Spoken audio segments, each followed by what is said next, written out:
शुभकामनाएं।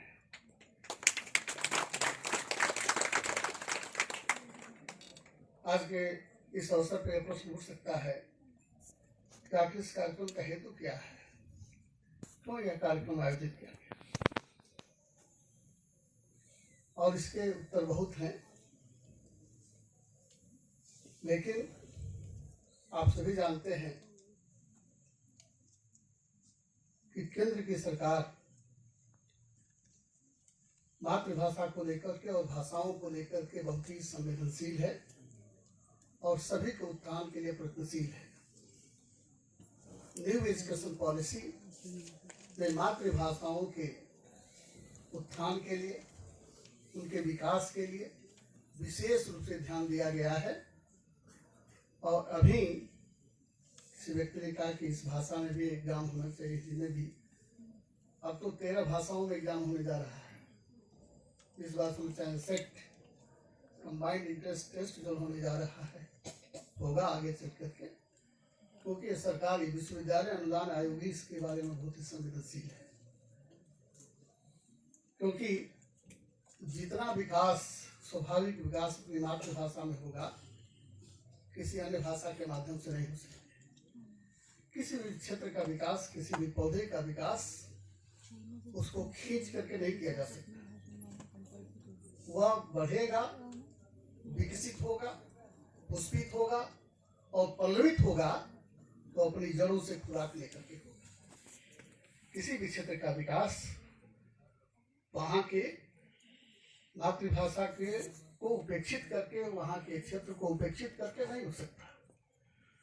और इसलिए विश्वविद्यालयों पर विशेष जिम्मेदारी दी गई है कि कैंपस फॉर कम्युनिटी, यह विश्वविद्यालय केवल पठन पाठन नहीं, केवल शोध का केंद्र न बने, बल्कि जो यहाँ से निष्कर्ष निकलते हैं, जो कंक्लूजन निकलते हैं, वह लोगों तक पहुंचे। इसके सराउंडिंग में, इसके हृदय स्थल में कौन सी समस्याएं उभर रही हैं, कौन सी चुनौतियां उभर रही हैं, उन चुनौतियों से भी विश्वविद्यालय का सरोकार होना चाहिए।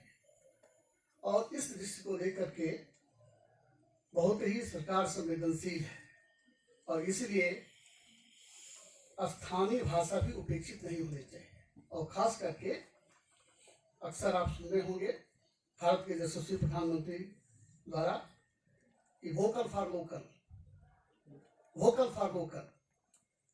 आप जो स्थानीय स्तर पर चीजें हैं उनके लिए वोकल होइए, उनको कैसे अंतर्राष्ट्रीय पटल पर स्थापित किया जा सकता है। और इसी से जुड़ा हुआ कहा जाता है कि थिंक ग्लोबली, अंतर्राष्ट्रीय स्तर पर सोचिए, पूरे वसुधा के स्तर पर सोचिए, लेकिन स्थानीय स्तर पर कुछ करिए।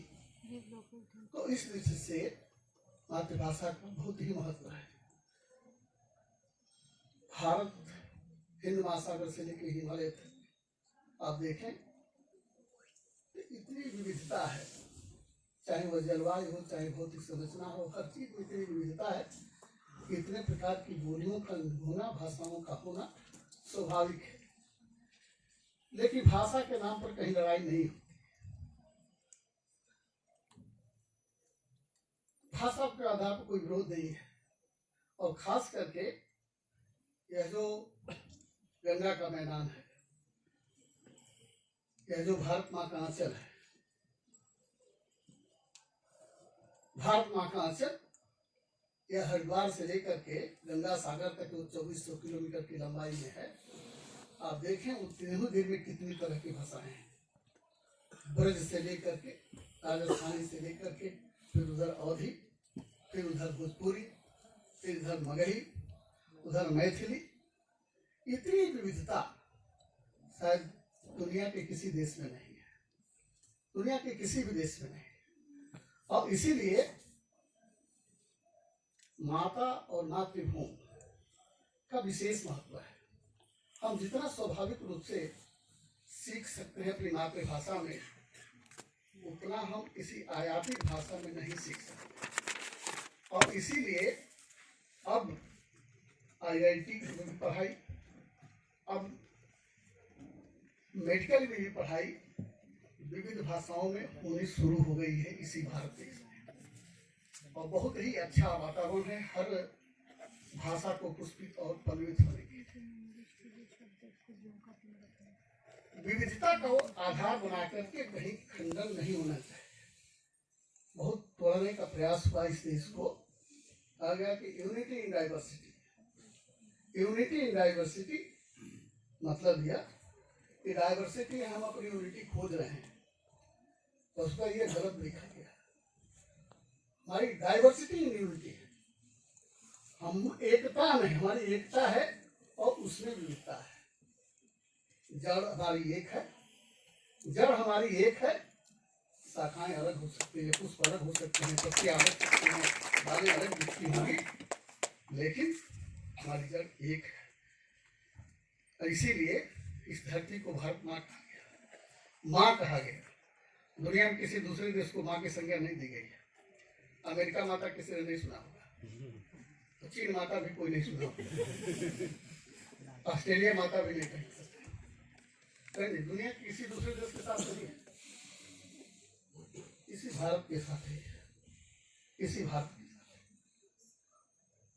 और खास करके ये गंगा का मैदान जो भारत माँ का आंचल है, इसमें तो भारतीय संस्कृति या भारतीय संस्कृति और संस्कार की क्रीड़ा स्थली रही है। कितनी संस्कृति और कितनी प्रकार के लोग इसमें विकसित हुए, और अभी भी आसार बहुत है। मैं आपको बताऊं, इस कार्यक्रम के मनाने के पीछे हेतु यही था कि स्थानीय जो प्रतिभाएं हैं उनको भी निखारने का एक अवसर मिले, उनसे अवगत होने का अवसर मिल सके, उनकी भाव भावना से हम परिचित हो सके। और मुझे बहुत अच्छा लगा, बहुत ही मुश्किल से 15 दिन पहले हमने उससे कहा कि भाई कटी मनी साहब इसमें रहेंगे, हिंदी के विद्वान हैं, और हिंदी विभाग ने आपसी सहयोग से, आपसी समन्वय से इस सुरुचिपूर्ण कार्यक्रम का आयोजन किया। और आज के अवसर पर मगही भाषा के जो सामने बैठे हुए विद्वान हैं उनको भी विभूषित किया, सम्मानित किया। यह एक अद्भुत संयोग है। तो जो न्यू एजुकेशन पॉलिसी की हमारी स्पिरिट है, जो हमारी उसकी आत्मा है, जो उसके पीछे भाव भावना है कि स्थानीय भाषाओं को भी विकसित होने का अवसर दिया जाए, उसी नई एजुकेशन पॉलिसी को कार्य रूप देने की दिशा में यह एक सदप्रयास है, एक प्रयास है। इस भाषा को महत्व दिया है और कहीं कोई इसमें अंतर विरोध नहीं है, कहीं कोई अंतर विरोध नहीं है, भाषाओं में कहीं कोई अंतर विरोध नहीं है। और आप चले जाइए किसी सिख परिवार में, कहीं भी रहता होगा अपने घरेलू घर के अंदर, तो वही भाषा बोलेगा, पंजाबी ही बोलेगा। अभी सिंधी परिवार में चले जाइए तो रुकिए, लेकिन जैसे ही वो बाहर निकलता है वो स्थान के अनुसार समायोजन करता है, क्योंकि किसी भी व्यक्ति के स्वस्थ विकास के लिए और स्वस्थ व्यक्तित्व के लिए आवश्यक है कि वह स्थान और समय की गरिमा का पालन करे। कौन सा स्थान है और कौन सा समय है? यदि स्थान और समय की गरिमा का पालन नहीं करेंगे, हम विश्वविद्यालय में हैं और वहां की गरिमा क्या है, समय की क्या आवश्यकता है, तो व्यक्ति जीवन में कुछ नहीं कर सकता। ठीक है, अपनी भाषा से हमको मोह है, होना भी चाहिए का प्रचार प्रसार, लेकिन स्थान और समय का भी बोध होना हर व्यक्ति के लिए जीवन में, चाहे वो संतान हो, चाहे माँ बाप हो, चाहे कोई भी छात्र हो, कोई भी छात्रा हो, कौन सा स्थान है और कौन सा समय है, हर स्थान पर हर समय पर हर बात नहीं कही जा सकती। और इसलिए खास करके इस बात को ध्यान रखते हुए हर व्यक्ति को स्थान और समय की गरिमा का सम्मान करना चाहिए। बोलियों में विविधता है, लेकिन हर व्यक्ति को स्थान और समय की गरिमा का पालन करना चाहिए। स्थान को देख करके, समय को देख करके, और अपनी मूल जड़ों को नहीं भूलना चाहिए, क्योंकि इस देश की समस्याओं का समाधान, इस देश की चुनौतियों का समाधान किसी आयातित विचारधारा से नहीं होने वाली है, कहीं आयातित भाषा से नहीं होने वाले है। इस देश की समस्याओं का समाधान इस देश की गर्भनाल से निकली हुई भाषा से होना है, जो यहाँ से निकली। और जब तक हम उसको महत्व नहीं देखते, हमको पूरे सोचने को, जो भी अंग्रेजी भाषी भी हैं चाहे हिंदी भाषी भी हैं, उसकी सोच जो है प्रतिमतया निकलती है उसको अपनी मातृभाषा में, फिर भाषा की अभिव्यक्ति उसके माध्यम से होती है, अन्य भाषाओं के माध्यम से। तो मौलिक सोच तो अपनी मातृभाषा में ही आता है, तो उसकी उपेक्षा नहीं होनी चाहिए। हम साउथ बिहार केंद्रीय विश्वविद्यालय की ओर से आपको कहना चाहेंगे कि हम क्षेत्रीय समस्याओं के प्रति, क्षेत्रीय भाषा के प्रति, क्षेत्रीय बोली के प्रति बहुत ही संवेदनशील है।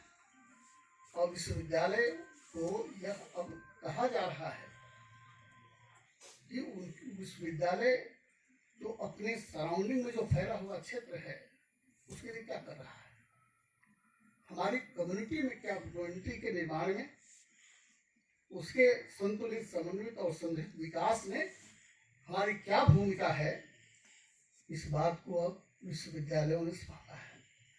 और इसलिए खास करके उन्होंने एक योजना बनाई है कि हम मातृभाषाओं को भी विशेष रूप से बोलियों के संग्रह के लिए भी संग्रह करेंगे, इसका उसकी भाषावली बनाएंगे, उसके शब्दकोश तैयार करेंगे, या भी उसकी कहानियों का संग्रह करेंगे, जो शादी विवाह के अवसर पर जो गीत गाई जाती है उनका भी संग्रह करेंगे। हर चीज का संग्रह करेंगे और उसको लिखित रूप में हम लाएंगे। और खास करके हिंदी विभाग इसमें बहुत अच्छे कदम उठा रहा है। अभी हम लोगों ने उत्तर से दक्षिण को जोड़ने के लिए हिंदी विभाग द्वारा, हमारे यहाँ केरल के छात्र बहुत रहते हैं, उनको हिंदी पढ़ाने का भी कार्य शुरू हुआ है। और उसमें केवल केरल के छात्र ही नहीं आ रहे हैं, यहाँ के जो दक्षिण भारत के टीचर्स हैं, प्रोफेसर हैं, वो भी आकर के उस क्लास में बैठ रहे हैं, हिंदी सीख रहे हैं। यह एक रचनात्मक था। और किसी की भी भाषा में जब उसके बोलिए, उसके भाव के साथ बोलिए, तो पसंद होगा ही। मुझे भी इसका बहुत अनुभव है। और पूरे जर्मनी में आप यदि रास्ता खोजने के लिए, रास्ता पूछने के लिए यदि किसी से पूछ लीजिए, चाहे बस के बारे में, ट्रेन के बारे में अंग्रेजी में, तो वो ऐसा मुंह बनाएगा जैसे देखने से लगेगा कितना गुस्सा आ गया है। लेकिन यदि उसकी भाषा में थोड़ा सा, जर्मन में थोड़ा सा बोल दीजिए, तो आपका हाथ पकड़ करके आपको जहाँ जा रहा है वहां तक पहुंचा देगा। इतना भाव है, भाषा में बहुत ताकत होती है। भाषा और भाव ये दोनों बड़ी ताकत होती है। तो सही कहिए तो किसी भाषा का, किसी बोली का कहीं रूपांतर नहीं हो सकता। रूपांतर, भाषांतर हो सकता है उसका, जो उसका भावार्थ है वह आ सकता है, सही रूपांतर हो नहीं पाता है। तो हर भाषा को विकसित होने का, क्योंकि हमारी विविधता ही हमारी ताकत है। इस विविधता को पुष्पित और परिणत होने का अवसर मिलता रहे। लेकिन हम अपनी जड़ों में हम एक हैं, एक भारत और श्रेष्ठ भारत की अवधारणा को अपने आचरण में उतारें। मुझे लगा कि यह आज़ादी का जब हम अमृत महोत्सव मना रहे हैं, इस अमृत काल में यह बीजारोपण अंतर्राष्ट्रीय भाषा दिवस मना करके हम कर रहे हैं। इससे बढ़िया इस अमृत काल के लिए बीजारोपण कुछ भी नहीं हो सकता।